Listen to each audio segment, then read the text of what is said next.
In this session, we will be discussing online course evaluations and the process of submitting your request form to IDP. As the coordinator, you will be submitting your department's list of instructors and courses that are to be evaluated. Laura Miller is our administrator and will send out an email at the beginning of the semester that will include a few attachments. One of these documents is the schedule calendar. This schedule will provide you with deadlines, survey start and end dates, and result release dates. You will also receive 2 department templates that will be emailed at weeks 0, 2, and 4. These 2 templates are updated from Banner each time they are sent. So incorrect Banner information will also result in processing issues. I will add that sometimes these templates will appear in your junk email folder. So if you do not receive the scheduled email, please search your folder first, then contact IDP so we can have it resent to you. The first of the 2 templates is for your reference only. It contains all the courses listed in Banner that are offered by your department. The second template is a department request form that will be updated by you before being sent to IDP for processing. At the top of the request form is where you will enter your information and the term. And then our columns start off with course information and then the instructor information.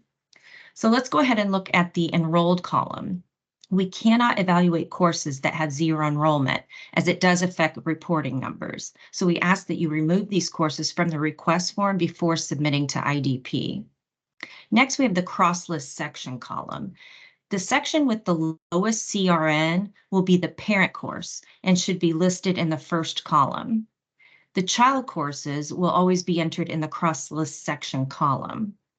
The parent course is the course with the lowest CRN and is controlled, or sometimes we say owned, by that course's department.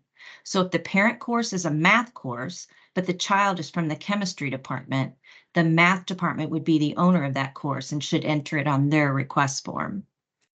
We need to remember that the goal is to evaluate each course only once. If multiple departments evaluate a course, the response rate is usually much lower and it will affect reporting numbers.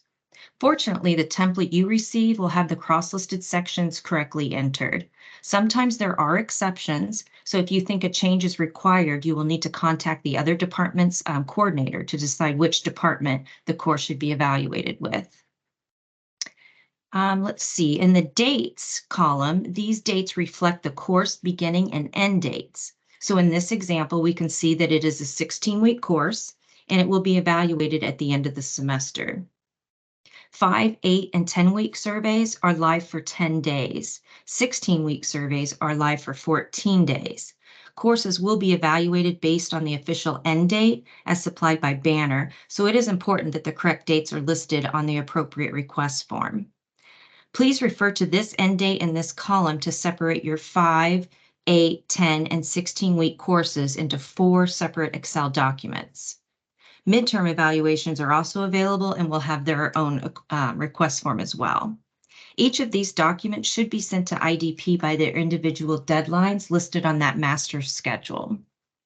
The final entry on our request form is going to list the questions decided on by your department and instructors. 10 required core questions will be asked on every evaluation, along with 2 open-ended questions.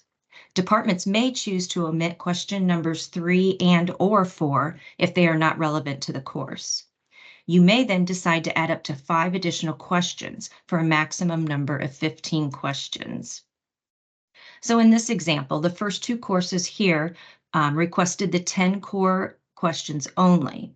The following chose to omit questions from the main survey and then added Pisces questions number 647 and 648. Please refer to the Pisces catalog, which is a university-wide catalog that contains over 600 commonly used questions, and that can be found on IDP's website. Prior to submitting any request form to us, please check to ensure all information is accurate and complete. If any changes need to be made after you've submitted your request form to us, please contact us as soon as possible via email at idp@purdue.edu.